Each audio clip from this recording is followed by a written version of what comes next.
Okay, everyone, we're going to start. We're live. Thanks for joining us live. We'll do our whole thing in just a second. But we've got to start off, as always, with the Moonshine Jesus theme song. And so Mark's going to put it up to the microphone here. Do the best we can. Here we go. And if you know it, you can sing it. Yeah, please sing along. Moonshine Jesus, nobody's scared. Moonshine Jesus, living alright. Moonshine Jesus, a surprising delight. Moonshine Jesus, won't you shine a light?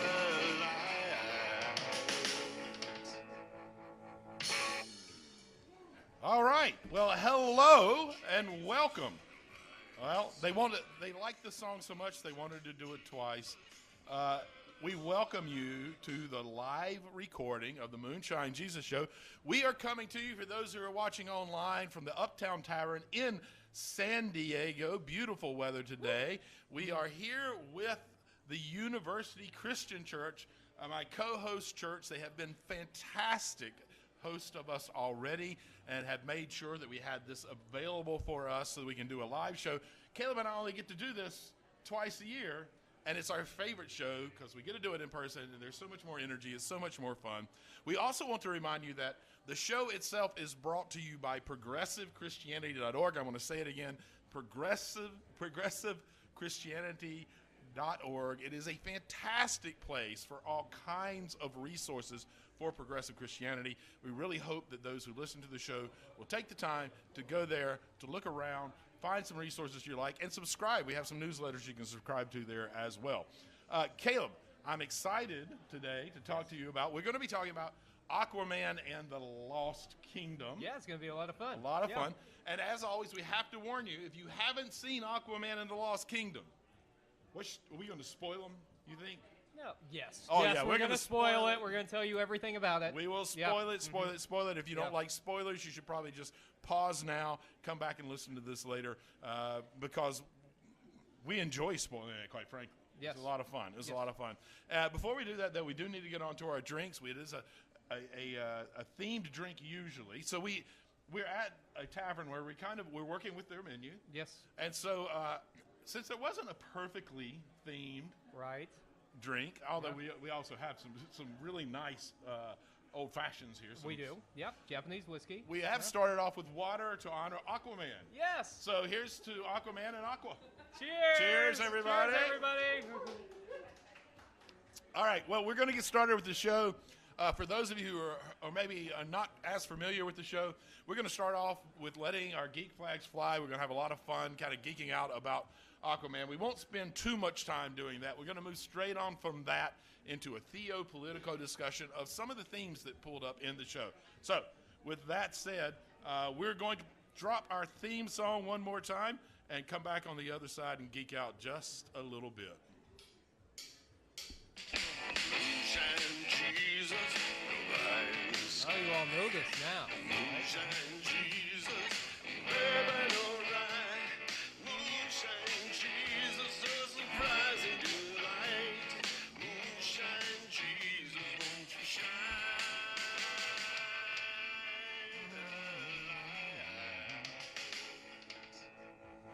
a light?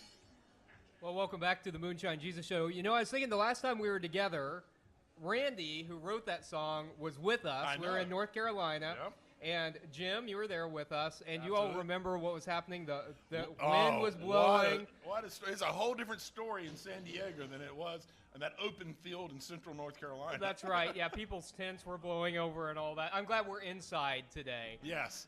So today we are talking about Aquaman and the Lost Kingdom, the latest DC Universe movie, and the final DCEU universe. That's right. movie. That's right. Yeah, that's right. It's not just another one. It This is was the wrapping the final whole thing up. one in the DCEU. So if you're less familiar with that, the DCEU is the DC Comics extended universe, and it's all the movies that DC Comics produces: Batman, Superman, Wonder Woman, all. And they've had a pretty hard time over the last decade, would you say? There's been only a handful of movies that kind of stood out as good movie making. honoring the actual comics and the heroes and feeling like they were doing something, everything going somewhere, providing some connective tissue for you. I mean, you can't call something a universe and then provide so little connective tissue between any of the pieces that happen. We had some crossover and some effect, but it never felt like it was consequential in any way, I thought. I think you're right. I think the DCEU was a flop. It really was kind of a flop. It was an attempt to mirror Marvel's success, right? The MCU, yeah. Yeah, and they were much more successful. So in this segment, we like to let our geek flags fly, as Mark said. And so we talk a little bit about the geekiness of the show that we're watching. And then we talk about theology and politics. And so, Mark, I agree. So this is the second Aquaman. Right. And the final one. And, I'm curious, Mark. This film was a little divisive, which has been a pattern we've seen recently. Okay. So the critics didn't like it. Right. And the audience did. So it has a 35% fresh rating from critics and an 81% fresh rating by the audience. Sense at all. Why? What's up? What's going on with that? And who's right?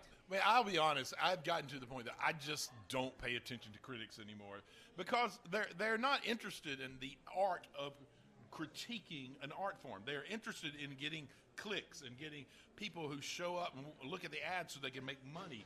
And so, it's in some ways, it's better. Like if a movie is really good, if everybody's saying, what a great movie, I enjoy it, if all the critics are saying that, then they're just going to divide it up. But the ones who take the far kind of hard line, oh, I know you think it was a great movie, but man, here's the reasons it really sucked. That's where everyone's going to go, well, that's unusual. Maybe I'll go check that out. And I think that we've seen it go to the extreme where they all have taken it, and so everyone's just critiquing it and not really paying attention to, a movie doesn't have to be Oscar-worthy to be a good movie. Yeah. Like sometimes you just want to spend 2 hours with a little escapism and enjoying having a fun, right? Like on a roller coaster ride, whatever it is. Just enjoy yourself. And I think the critics are kind of forgetting that having fun matters. That's right. Sometimes you just want to see people swimming and fighting bad guys in the ocean, and that's enough. Yeah, I mean, I wake up most morning going, gosh, I wish I could see some folks swimming and fighting bad guys and talking to octopus. Yeah, I mean, why not? Pretty much. Why not? Yeah, Okay, most mornings. So I think this was a pretty good movie, but I don't think it was as good as the first one. And I think there are some reasons for that, in my opinion. But I want to bring up the elephant in the room, which is Amber Heard. Yeah. So she had a significantly reduced role in this film. Do you think that was the right choice or the wrong choice based on the things that were going on in her personal life, Johnny Depp, all the controversy? What do you think?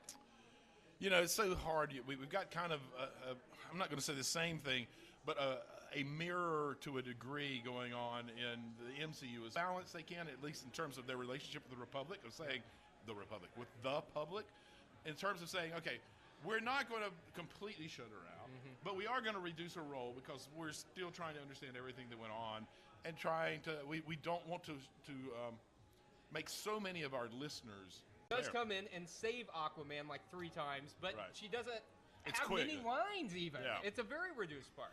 Well, I will say it sounds like what went on at the studio was that there was talk of almost not having her in the movie at all. Right. And so they did kind of try to bring her back in more than they were, but I'm completely with you. I mean, you got Amber Heard and Nicole Kidman. Yes. Whose role was also reduced. That's right? what I'm saying. Yes, yeah. You've got Really, the performances were good. I think people were pretty committed. But I think in that role, I think you're right. I think that he was not invested in it. It was like he didn't want to do it. So I want to talk about comic book movies in general. Is anyone out there who all is a comic book fan? We got comic book fans. Excellent. Yeah, they're comic book fans. Enough. Okay, good. So if you are and you were a DC Comics fan, you know that Aquaman was kind of the laughing stock of DC Comics, right? This blonde-headed white dude who talks to fish. I mean, that's not really a character that you really are identifying with. And when Jason Momoa got the call to be Aquaman, he was like, who? You want me to be Aquaman? I'm not Aquaman. And so what he did was completely reinvent the role, right? His dad was a native Hawaiian, so he has a native ancestry. And he really kind of reinterpreted. But the DCEU really needs to do the same. We've got to see these characters. We've seen these characters. We understand them. It's time for something new. Yeah. We've kind of played it out. We're seeing it a little bit in the energy of folks' willingness to come to the movies and watch these superhero shows. I think part of the reason why they're floundering some, well, one is because they've stopped trying to make good movies. They just try to be formulaic and run their way through them. And make a bunch of money. Right. But I think they need to reinvent why these heroes are out there, what they're doing. They need to make them more relevant to the world that we're in and the way that things happen in currently. And we're going to talk about one of the issues I have with all of superhero movies, and I'd love to see them reinvent that in our next segment. I'll point out this particular area that I think that we desperately, if we want the world to improve, we desperately need to reinvent one of the tropes that's in DCU, MCU, all of them, and we'll get to that on the next segment. Yeah, and I think you're right. I think it's important for these comic book characters not to continue to be in the 1940s-ish. Pretty much, you know. And I think it's the power of comic books is that they help us to understand the world. It's just like Greco-Roman myths or something like that. Right. They help us to understand the world in which we live. It's a way to make social commentary in a way that feels approachable and fun. And I think that needs to continue to adapt. And I appreciate Daddy Aquaman. Aquadad. Oh, that's in this movie, the baby is his kryptonite. Like, it is the thing that he's willing to sacrifice everything for because he does, and you can hurt him through it because of how deeply he cares for this child. And we didn't have that edge of Aquaman in the way. Do villains always hide those? What is that about? All right. For whatever reason. Green or sometimes purple. Sometimes purple. Yeah. So we saw both of those in Aquaman. Hey, this has been fun, geeking out. I want you all to be thinking, everyone who's here in the room, about what questions you might be able to stump us with for the Make Me Look Stupid segment. That's coming up after our next segment, where we're going to dive into theology and politics. So let's take a quick break, and let's come back, and Mark will lead us in that. Moonshine Jesus, light in the sky. Moonshine Jesus, burning alright. Moonshine Jesus, a surprising delight. Moonshine Jesus, won't you shine a light? All right, welcome back to the Moonshine Jesus Show, where we can't get enough of the theme song. We are pleased to have you back, those that are listening online, for our Theo Politico segment. Caleb, I mentioned that there was part of what goes on in superhero movies that I think needs to be reinvented, and we see an example of it in Aquaman. Ultimately, in Aquaman, they solved the problem. Yes, one of the things that we find in the Gospels is that Rome wanted to achieve peace through conquest. Absolutely.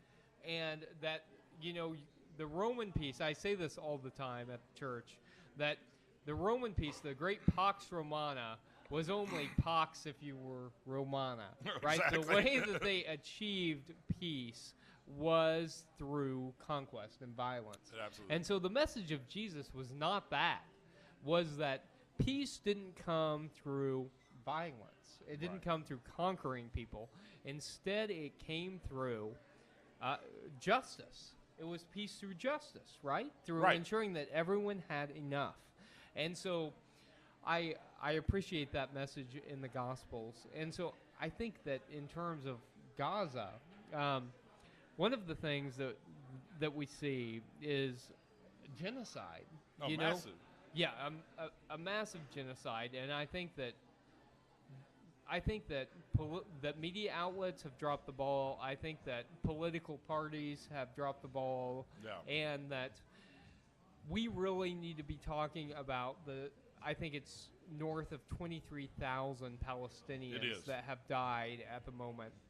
And with Israel probably promising at least 2 more months of this. Yes. And probably I more. mean, the Biden administration is finally starting to say, hey, Israel, maybe you should be not quite so so cavalier in the way that you're attacking people. Yeah. But it's been very tepid, and it's been very slow, and it's been too late. And it's been horrific. What do you think it is within the human outlook, the human who we are, that causes us to believe that violence is a solution that can lead to peace? I mean, if we look at superhero movies, that's the way almost completely that bad things and evil is fixed is through violence. You got, but then you have the great thinkers, particularly theological thinkers, who tell us things like hate begets hate. Dr. King, hate begets hate, violence begets violence. And in some ways, there's a giant gap in logic that happens when you say that you can use violence and aggression to create peace, because not just that those two don't seem to lead to each other, but that if you're successful in whatever it is you're trying to end with violence, you don't achieve peace even if you think you do, because what you achieve is the mindset of everyone else who says violence works. Why do we do that? What is it within us that causes us to override the logic circuits of our heads? Because that just makes sense. I mean, I'm looking around a room of people and everybody's nodding. Yep, of course. It's not like I was saying anything new. Right. It's not like I was saying anything new. We all can logically get that ABC, of course. Yet, humanity acts like that over and over again. What do you think it is that causes that? So much so that we keep putting it in our movies. Yeah, right. So I agree. I think this is a problem with superhero movies, and I think that, like, a case in point is Batman, who I love. Batman's my favorite superhero, also a DC superhero, right? Who goes out and tries to solve the violence of Gotham with his fists. And yet, like, if he were able to go to some therapy and as Bruce Wayne, use his billions of dollars to create systemic change, do much more good. I think that we just have a problem as people in thinking that violence really will solve our problems. That if we are strong enough, if we are mighty enough, and I think it comes from a place of fear, Mark. Sure. You know, that, like, we're afraid, and so the way we solve fear is with violence. And so if we could, everyone, he continues to draw the circle wider. And I think that, like, Christianity ought to be doing that. We don't see Christianity doing that. Not enough of it anyway. No, but Christianity ought to be doing that, drawing the circle wider. Absolutely. We could probably just go on that one question for the rest of this segment, but I don't. We didn't solve that? Nope. We got close, right? We were really. You were really close. You've helped me a immense amount, and I really appreciate it. Very appreciative of that. They will probably publish this, and you'll have a second dissertation, I'm sure. So I'm going to ask another question here that I'm curious about. One of the lines, and I wish I could remember the character that says it, and I'm just blanking on it, but they're going into the volcano. They realize that they're using this chemical, this ore that they have found. Orichalcum, which is actually a historically noted in mentions. Plato mentions it. A few other, when they talk about the lost city of Atlantis, they talk about this almost as good as gold thing that happens. So it's interesting to bring it into the comics. We might get to that depending on where this question goes in the next question. But they say they're talking about Black Manta, who has this vendetta against Aquaman, who is both from the earth and the sea. Right. And Black Manta just wants to destroy it all. Yes. Wants to see it all end. Yeah. And they say they're heating the atmosphere. They're burning that ore. Causes the problem. I mean, and that I know you loved the movie. I thought the movie was good, but I will say, besides the weird, odd acting of Patrick Wilson, the really heavy-handed use of orichalcum as oil and how burning it causes climate damage, I thought was really really, really clumsy. Yeah. But that aside, they're burning it. He's doing it on purpose. He's not using it to fuel anything like that. He's just burning it to destroy the planet, to, let's say, bring about the end of the world. Was that on the nose? It was a little on the nose. Yeah. And he's doing it to bring about the end of the world. Yeah. I'm curious, in the world today, and it might even relate to things we have talked about already, do you see folks doing harmful, dumb things to bring about the end of the world? Yes. I mean, without even thinking, yes. Yes. So one of the most problematic tenets of Christianity is that some Christians think that whenever, well, two things. That whenever in Genesis we read that God gave dominion over the earth, that means we can do whatever we want with it. Right. That is a ridiculous interpretation of that. The Greek of word that is passage. rada. Yes. And rada has more to do with a benevolent Yes, caring. caring. Right, And not yes. an ownership and do what you want with it. Responsibility, Right, right? right. Yeah, so that is just an uninformed, ridiculous interpretation of that.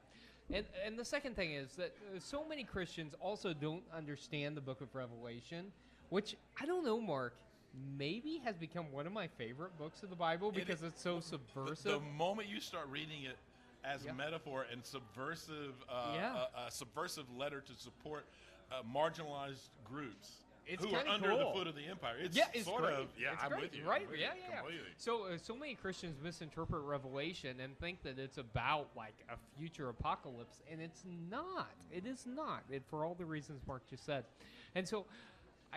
I think that some Christians want to bring about the apocalypse, like an actual end time, through environmental collapse.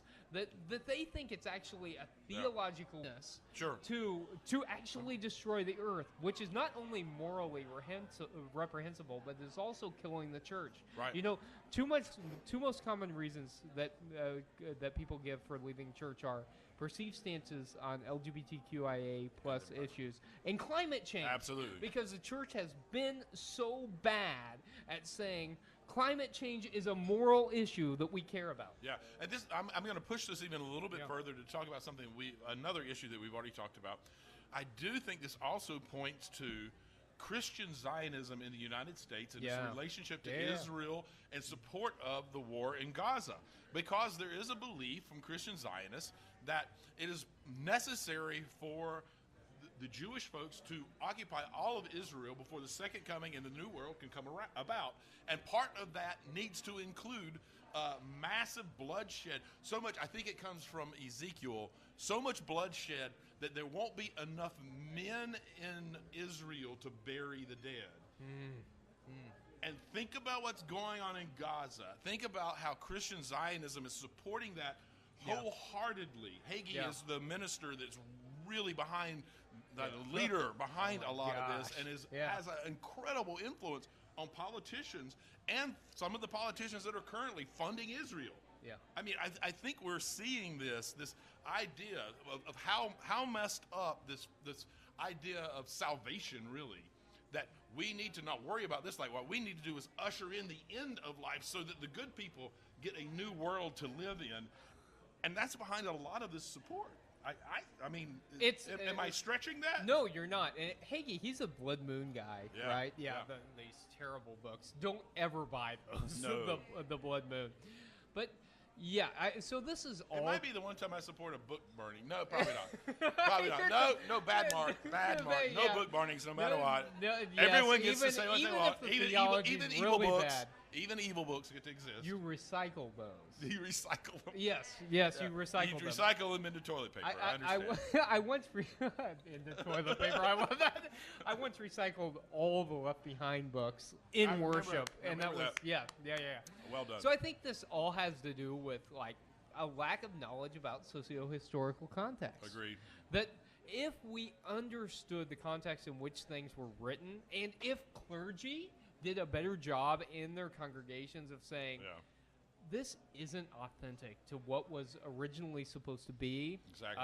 To, in this case, Hebrew Bible texts or to the teachings of Jesus, that if we did a better job of that, I think we would avoid a lot of this. And Absolutely. so I think it's also morally reprehensible to try to usher in an end of the world, because I think that's a fundamental misunderstanding of Jesus' teachings about how it is that we're to create an alternative reality here on earth in the here and now. Absolutely. Listen, as you can tell, as much as we like geeking out, talking about theopolitical things really light the fire. We could go on for probably another 2 hours. No, you don't like that, do you? No, only a little bit. Yeah, only okay. a little bit. We could probably go on, but in the interest of making sure that we respect everyone's time and keep the show on time, we're going to take a break. So you get all of, I think, about 30 seconds of a song to begin considering the questions that you might want to ask us around Aquaman, around the topics that we're talking about in a segment we call Make Me Look Stupid. Moonshine Jesus, light the sky. Moonshine Jesus, baby, alright. Moonshine Jesus, a surprising delight. Moonshine Jesus, won't you shine?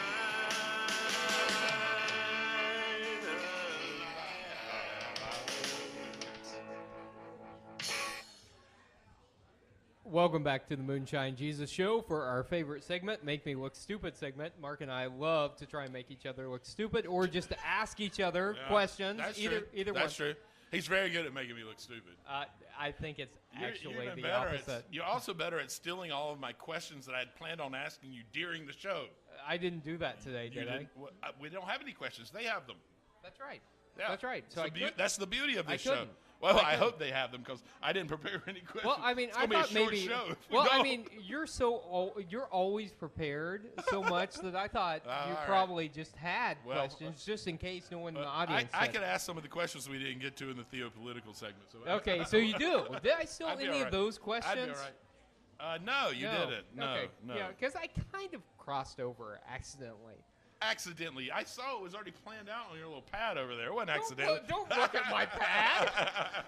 Don't look at that. You know, usually we don't have this problem because we're across the country entire from country each other. apart. Yeah, absolutely. Okay, so hey, in this section, what we ask is for you to ask us questions. So And it doesn't have to be to make us look stupid. I mean, It's if you're better if if you're you asking do. it to Caleb, I appreciate it if it yeah, is to make yeah, him look yeah, stupid. absolutely. Very much. But just Yeah, thank you. curiosity, things Thank that you. we talked about that you might want to hear a little bit more about.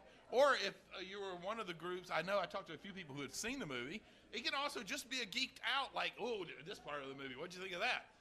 But we're curious. We got a little bit of time, and maybe 10 minutes or here. Yeah. We can take some questions. So does anyone have questions that they're curious about that would like to ask us? And I'll stand up. All right, and- Jim, of course, You'll Jim have has to, a Jim. question. You're gonna have to come over here. Come on over. Jim Okay. is an honorary advisor to ProgressiveChristianity.org's board, so we're glad to have him here. Okay, gentlemen. Yes. How would you re-rate Aquaman to make it non-violent? That's a great question. Oh, Caleb's going to start. Thank you so much, Mark. So, okay, so in this, actually, I think I can answer this easily. Okay. So, one of the things that we see in Aquaman's journey is his growth towards forgiveness and compassion. And so, in the first movie, what happens is Black Manta, the big bad of Aquaman, his dad dies, and Aquaman just leaves him there, and he says, "Ask the sea for forgiveness," as he dies.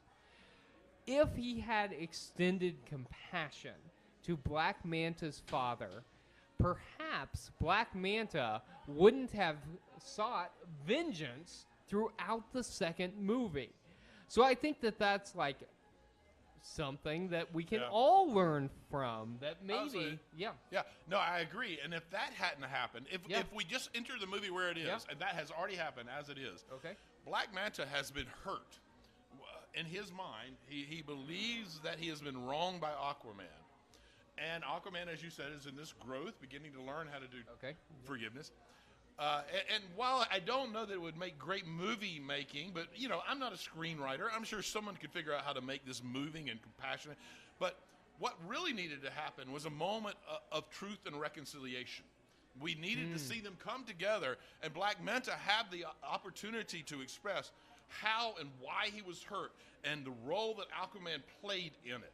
And then Aquaman can respond to it, and then you can begin to have a dialogue, to have a common understanding, find common ground, and to move forward in a way where everyone gets to live and the world gets to be better. Okay, so I like this. I don't know, one. that's pretty inspirational. That might work in a movie. I like this because it means that, okay, so in an ideal world, Aquaman behaves perfectly, but if he doesn't, what you're saying is that there's still an opportunity for forgiveness and for reconciliation, and that we have a responsibility to pursue that. There is, and this is so biblical and such a core cornerstone of Christianity, that for both Manta and Aquaman, there is the opportunity to have forgiveness. Yeah, and to grow in a new way, to be restored, so to speak. I really like that. Okay, what other questions do we have? Does anyone else have questions? Yeah, yes. Lucia,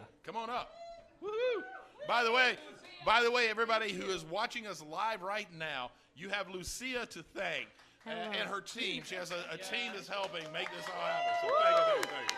Yes, Thank you all. All right, so the question I have for both of you, I want to hear your perspective. What's your all's perspective on the Necromass kingdom, like the kingdom that was erased? The extra kingdom. The extra kingdom, but then what they did. How do you tie that to theology? I'm just very curious. I'm gonna let you go first. No. Yeah. I have the microphone, so I'm going to let. No, I had a microphone first. And I went first last time, so Mark gets to go first this time. Because that's a great question, and I want to hear what he said. Repeat the end of that question. The seventh kingdom that was destroyed and put and locked into ice because of the evil. Yes. The question is, what's your perspective on that? How does that tie into theology? Well, I mean, part of it is that there are always kingdoms who are so focused on power and finding that power that they're willing to sacrifice anything. And one of the things that king represents is the willing to sacrifice self in order to find and achieve power. He was willing to become something completely different than who he really was in response to the world around him. And in some ways, it's very easy to vilify that, but also I think it's important as Christians to back up and recognize there was something about the world and the environment and how he chose to respond to it that made him feel like that was the response he only had. And it's sort of our responsibility to begin to figure out how to make sure that we don't pressure people into places where they feel like that the only way that they can have meaning and success in their life is to be something other than who they were born to be. We don't do a good job with that. And in this case, we have this king who was born one way, and in order to achieve everything that he felt like the world was pushing him towards, he had to become something completely different than he ever was. I like that. Yes, that sounds good. Yeah. It's Caleb saying, that sounds good, but I'm not sure it's right. No. I think it sounds good. I think that, power corrupts. And as absolute they say, power corrupts absolutely. That's yes. right. Absolutely. That's right. Yes. And so I think that one of the things that we as Christians try to do is to ensure that we are keeping power in check, right? So that we're not 100%. Yes. Yes, it's a key role. Yeah, and so I think that's one of the messages of Jesus. Yep. Is that's one of the things that we're doing. I like Mark's answer. I'll stick Great with that. question, though. Okay. Great question. One more. Who we else? have time for Yeah. one more. Me? You? Maggie? One more. Lyle. All right. Lyle, retired disciples minister. I think the whole discussion about Israel and Hamas begins with the book, The Lemon Tree. I'm not familiar. Have you read it? The book, I'm The not Lemon familiar. Tree? Can you tell us a little bit about it? Yeah, it's the tree that's growing there. It's a lemon tree Uh-huh. producing lemons. And then in 1948, they came in and took pieces of the and turned it over to Israel. And so it became a tree in the yard of an Israeli person. Yeah. Wow, I need to find that. It sounds brilliant, and such a beautiful way of describing the reality of what has happened there, and what's caused this, led to this divide, I think we all, including everyone watching online, it's called the lemon tree. Yeah. Sounds like we all need to make sure that we read that. The best thing that we can do, and one of the things I think that points to, we've had a pretty good discussion about Gaza here, is recognize the importance of education in this area. It's very easy to listen to all the talking heads and just buy into the sides that feel the best, that make us feel like, oh yeah, that must be it, that must be it. I can't, it's important in all spaces. This is such a complicated issue that we need to find books like The Lemon Tree. We need to research the history of the occupation of Palestine and all of the things that have gone on there, so we can really have an informed outlook on this. Well, I mean, this has been fun. It has been. Yeah, there are other incredible podcasts that happen. There's great speakers. There's interactive resources. There's so much that goes on. So we'd encourage you to come and join us. Wild for that. Goose is incredible. Absolutely. And I love coming to that, and I love being with you, Mark. Oh, yeah, it's the best. so fun doing this in person. And I'm thinking that, next week, unfortunately, we're not going to be here at Uptown Tavern. We're still going to do a show, but... Yes, that's right. But we're going to be online. So what do you think we should do? The thing that I have been curious about so far, so we are both Star Trek, Star Wars types of fans. We are. And, hey, did you notice that Star Wars is on the TV? I did. Is there anything better? If you're watching me kind of glance every now and then, it's usually because I'm like, hand, go ahead. Yeah. So I think what we should do, Zack Snyder wanted to make a Star Wars film. Yeah. I'm going to miss you in person. But I it's been agree. great here. And great to be with all of you. Thanks for coming. Thanks to all of you for being Yes. here. We can't tell you how much we appreciate it.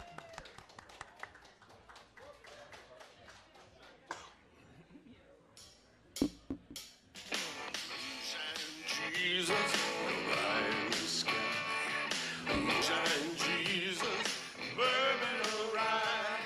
Moonshine Jesus, a surprising delight.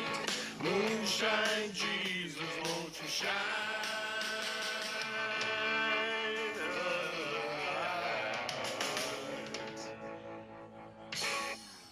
Thank you all so much. We appreciate you being here. Yes, thank you. Cheers to you all. Lucia and Bruce. Yeah. Big and- applause to thank Lucia, you. Bruce, and all of those who made this happen. Alex,